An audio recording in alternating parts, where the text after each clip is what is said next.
c'est super, on pourrait faire ça, c'est génial comme idée. Allez, on se lance. Attends, ça fait un petit peu peur quand même, hein. On y va quand même? Non, de toute façon, t'es nul. Ne le fais pas, tu vas échouer. Ah oui, c'est vrai, je suis trop nulle. Je vais prendre une bière à la place. Ça vous dit quelque chose tout ça? Dans la vidéo d'aujourd'hui, grâce à l'IFS de Richard Schwartz que je vais vous expliquer, vous allez mieux comprendre toutes les parts à l'intérieur de vous et parfois même vos conflits intérieurs. Je vais vous expliquer tout ça grâce à un dessin. Allez, suivez-moi, c'est parti. Le voilà mon dessin. J'ai commencé par dessiner la partie presque la plus importante ici, que Catherine Dupuis, ma professeure d'hypnose québécoise dont je tiens un fameux accent, appellerait le grand moi, que je peine à dire en français. Les Américains l'appellent le self-leadership. C'est la partie où il faut être pour aller voir ce qui se passe à l'intérieur de nous. Cette part, le self, il est en lien avec notre néocortex préfrontal. Ici, c'est la zone sous le front la plus superficielle du cerveau, celle qui est toute striée, et c'est la zone la plus récente du cerveau. C'est celle qui nous permet de prendre ce qu'on appelle une métaposition de nous-mêmes, c'est-à-dire de prendre du recul pour aller voir ce qui se passe à l'intérieur de nous. Le self, il a des grandes qualités, le calme, le courage, la compassion, la curiosité, la créativité. Et surtout, cette part-là, elle est bienveillante et elle est non jugeante. Elle est dans l'accueil de toutes les autres parts. Et je la dessine comme un petit Bouddha, mais si vous l'aurez reconnu. Ah oui, alors vous allez être confronté à mes talents de dessinatrice. Le Bouddha, ce que j'aime beaucoup, c'est qu'il ne juge pas et qu'il sait que chacun fait ce qu'il peut à l'instant T en fonction des ressources qu'il a reçues. Voilà, donc le self, c'est exactement ça. C'est l'accueil de toutes les parties de nous dans la compassion, la bienveillance et le non-jugement. J'espère que cette vidéo vous aidera à vous placer là avec vous-même. Ici, j'ai dessiné ce qui pourrait être l'équivalent du conscient. Catherine Dupuis l'appelle le moi rationnel. C'est une partie, les pieds bien sur terre, assez cartésien, une partie qui ressemble à un adulte. Voilà, ça c'est votre conscient qui regarde la vidéo. Et tout ce qui va se passer en dessous, autour du conscient, ça sera plus ou moins conscientisé chez chacun. L'objectif de cette vidéo, c'est que vous compreniez mieux tout ce qui se passe dans votre inconscient et que vous trouviez des solutions pour régler vos conflits intérieurs et que vous compreniez mieux. Ça, c'est le plus important. Alors, on a vu avec ma petite tortue dans le 2e épisode de mon podcast, avec la théorie de l'attachement, entre autres, que si vous êtes une tortue avec une famille sécure, avec des parents qui subviennent à tous vos besoins fondamentaux, le besoin d'être aimé, reconnu, vu, soutenu, valorisé pour qui vous êtes, accompagné dans la vie, etc., alors vous allez être une tortue avec plein de parts sur ses pattes, avec beaucoup de confiance, beaucoup d'estime de soi, confiance dans la vie.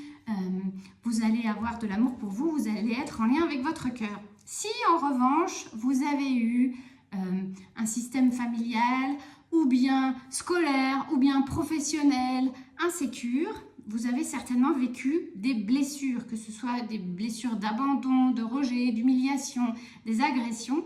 Tout ça crée ce qu'on appelle des parts à l'envers, des parts figées dans la peur.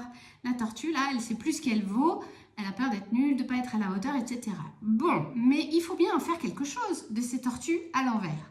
Du coup, notre inconscient, par défaut de ressources, il va les planquer à l'intérieur de nous, ces tortues, derrière une barrière symbolique que je vais dessiner tout de suite. Et Richard Schwartz, il appelle ça les exilés. Tout est dans le titre, hein. À défaut de ressources et de pouvoir remettre ces tortues sur leurs pattes, on va les exiler loin à l'intérieur de nous. Ce sont toutes nos blessures, toutes nos parts figées dans la peur. Voilà, on les cache derrière cette barrière symbolique. Il faut savoir que quand vous vivez des situations de peur et que vous vous retrouvez sur le dos à l'envers, votre cerveau va emmagasiner tout un tas de détails sensoriels en lien avec la situation que vous avez vécue. Et tout ça, ça va constituer ce qu'on appelle une capsule traumatique sensorielle. Ok ? Ça veut dire que votre tortue à l'envers, elle baigne dans une atmosphère sensorielle de tout ce que vous avez entendu, senti, vu, touché au moment de la blessure. Par exemple, si vous avez été harcelé dans une école maternelle, à chaque fois que vous allez passer devant l'école, il va y avoir des réminiscences de ça. Parce que votre tortue, elle est figée dans le temps, dans l'espace, au moment de la maternelle, à cet endroit-là, quand c'est arrivé dans votre vie. Et le fait de repasser devant l'école maternelle, ça va créer ce qu'on appelle une résonance sensorielle. Oh, l'école maternelle, la part qui est là, qui a été isolée à l'intérieur de nous pour pas qu'elle remonte, elle dit « Sortez-moi de là, ça me fait trop peur, ça réveille toutes mes trouilles, ça réveille mes traumas qui ne sont pas réglés. » Et elle commence à paniquer. Ça va, c'est clair pour vous? Cette tortue à l'envers, à cause de ses blessures, elle va aussi s'autoprogrammer avec des croyances limitantes. Elle est un peu entourée aussi de tout un tas de croyances. Je suis en danger à l'école, l'école n'est pas un endroit sécure, etc. Toutes ces croyances, elles vont dépendre des blessures que vous avez vécues. Si vous avez été abandonné, la croyance, ça va être à chaque relation où je me sens aimée, valorisée, je sais qu'à un moment donné, ça va mal finir et que je vais finir abandonnée. Tout ça, on pourrait presque dire que c'est une sorte de capsule cognitive, des croyances limitantes. Et tout ça, ça forme comme une espèce de petite planète, la planète trauma. Mais je vous ferai des vidéos là-dessus pour que vous compreniez encore mieux tout ça. En tout cas, ce qu'on a vu, c'est qu'à chaque résonance sensorielle, votre tortue à l'envers, elle s'agite et elle vient chatouiller votre conscient. Ça crée une remontée traumatique, parfois consciente pour la plupart de nos traumas qui sont conscients, parfois même complètement inconscientes. Quand les blessures sont trop profondes, elles ne sont pas exilées ici, mais presque derrière, dans une mémoire cache, comme une mémoire cache d'ordinateur. Mais le principe est le même. Il peut y avoir cette remontée qu'on ne va alors pas comprendre du tout. Notre jeune moi, notre inconscient va nous dire « Hey, ça va pas du tout, ça fait trop peur, ça réveille des traumas, ça réveille des trouilles. » Et vous ne comprenez rien à ce que vous dit votre inconscient, votre jeune moi. Il est là à côté de vous et vous ne vous comprenez pas. Il est impossible de le comprendre. Mais ça, c'est l'amnésie traumatique et ça fera aussi l'objet d'une autre vidéo. Alors, là, je dessine la remontée traumatique qui va créer un espèce de feu. Quelque chose là qui va venir chatouiller le conscient. Alors, je vous ai dit que j'avais des talents monstrueux de dessinatrice. Vous allez les vérifier par vous-même. Voilà, le trauma qui cherche à remonter et qui crée du feu. Ça fait de la souffrance dans le corps. Des fois, ça peut faire une crise d'angoisse, se sentir mal, avoir des vertiges, etc. Tout ça, ça peut être un trauma qui cherche à remonter, qui demande de l'aide. Voilà. Mais pour éviter ça, je vous rappelle que si on n'a pas les ressources, il faut trouver d'autres solutions pour gérer nos traumas. Alors, on se crée un système de garde, mais alors, pareil, de garde un peu par défaut de ressources. Ce sont des parts, un peu à l'envers, qui vont venir protéger nos peurs. D'accord ? Je vous rappelle que les peurs, elles sont là. Et le système de garde dont je vous parle, il ressemble à ça. Bloup, merci les petits bonhommes de vice-versa. Voilà. Alors, dans mon imagination, ce qui colle avec ce monsieur, c'est l'accent marseillais et les moustaches. Ne me demandez pas pourquoi et ni d'où ça vient. Ça sort de mon jeune moi et de son imagination. Du coup, ici, on a un système de garde qui va dire « toi tu restes où t'es, on ne sait pas te gérer, t'inquiète, je gère la grande et logiquement ça passe. » Et lui, on peut même lui dessiner des grandes jambes. Je vous montre.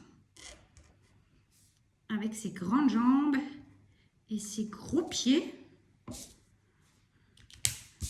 Cette partie-là, elle va s'asseoir sur ce couvercle symbolique pour dire « reste où t'es, je m'en charge, je m'en occupe. » Il ne se passera plus rien, toi tu restes à l'abri.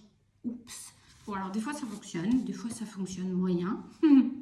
Par exemple, si vous avez vécu une blessure de l'abandon, cette partie-là, elle va vous dire t'engage pas trop, tu vas finir encore abandonné, ne t'investis pas trop dans la relation. Par exemple, si vous avez vécu une agression, lui il va passer son temps à vous dire ne passe pas par là, ne prends pas le métro, c'est pas assez sécure, etc. Rappelez-vous que c'est par là, vous avez l'impression du coup qu'elle vous pourrisse la vie tout le temps, qu'elle vous freine, qu'elle ne vous pousse pas à aller de l'avant, au contraire, oui. Mais Leur seule mission, c'est d'éviter que les blessures ne remontent ou bien qu'elles arrivent à nouveau. Donc, ils vont tout faire pour plus que ces blessures-là reviennent.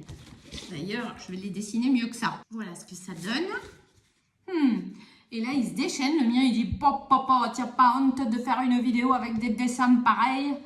Eh bien, je vais lui répondre que non, madame, je n'ai pas honte. C'est l'information qui prime et je suis persuadée que toutes les informations que je vous donne pourront vous aider. J'espère que c'est clair jusque-là. On a donc nos peurs qui sont figées à l'intérieur de nous et notre système de garde, pas super élaboré clairement, qui est là et qui évite, avec ses grands pieds, que nos blessures ne remontent ou bien ne se reproduisent dans notre vie. Alors ici, les protecteurs, ils peuvent prendre deux formes. On peut avoir un manager qui nous pousse aux fesses, qui nous dit toujours « Allez, fais-en plus, fais tes preuves, comme ça on te félicitera et tout ira bien. » Ça, c'est celui qui nous botte les fesses, c'est le perfectionniste. Vous le connaissez celui-là, c'est jamais assez bien ce que tu as fait, etc. D'ailleurs, il faut refaire la vidéo 10 fois avant de la poster. Non, ça ne me parle pas du tout. Ou bien, vous avez les critiques intérieures. Non, de toute façon, tu n'y arriveras pas. Laisse tomber. T'es nul, t'es pas à la hauteur, t'es pas légitime. Laisse, retourne dans ton canapé, t'es bonne à rien. Là. Celui-là, c'est un critique intérieur qui vous sabote tous vos projets. Voilà, on a une armée de CRS à l'intérieur de nous qui protège ce petit gus-là. T'inquiète pas, on s'en charge, ça ira.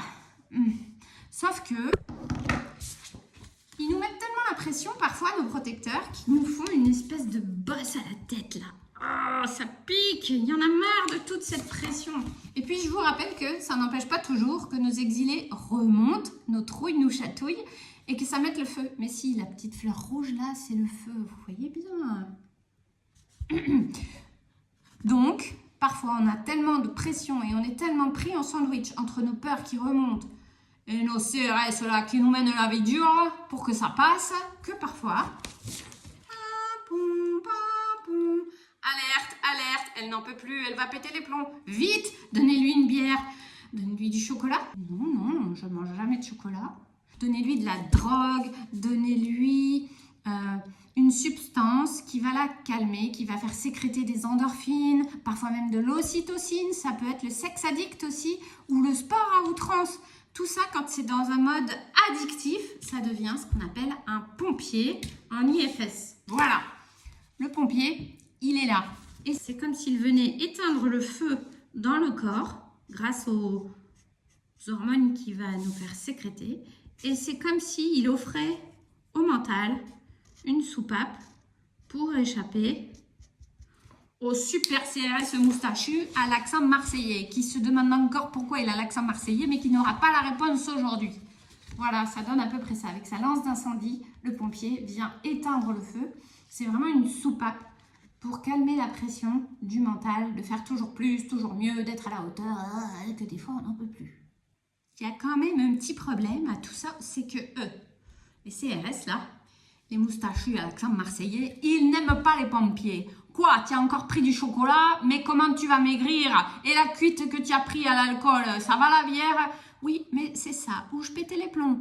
Et tu vas reprendre un gâteau, tu as déjà mangé un paquet. Oui, mais j'en avais besoin, je vais péter les plombs. Arrête, je vais ouvrir un nouveau paquet.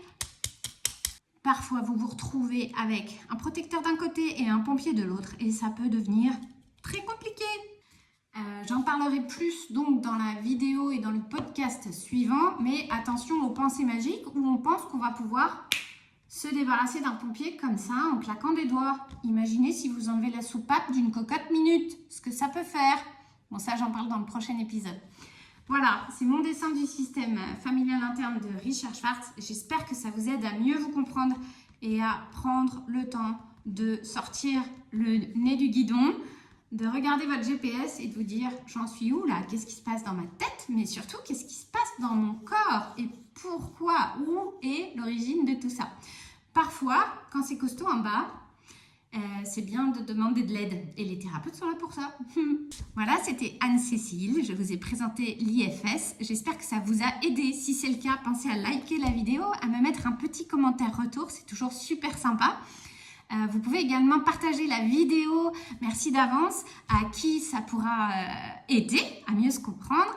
Et puis, vous pouvez vous abonner si ça n'est pas fait. J'ai également une newsletter, je crois, sur mon site internet qui permet d'être au courant des dernières sorties des épisodes de podcast.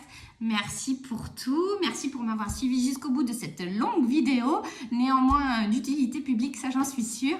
Prenez grand soin de vous, amour sur vous et à très vite pour la suite.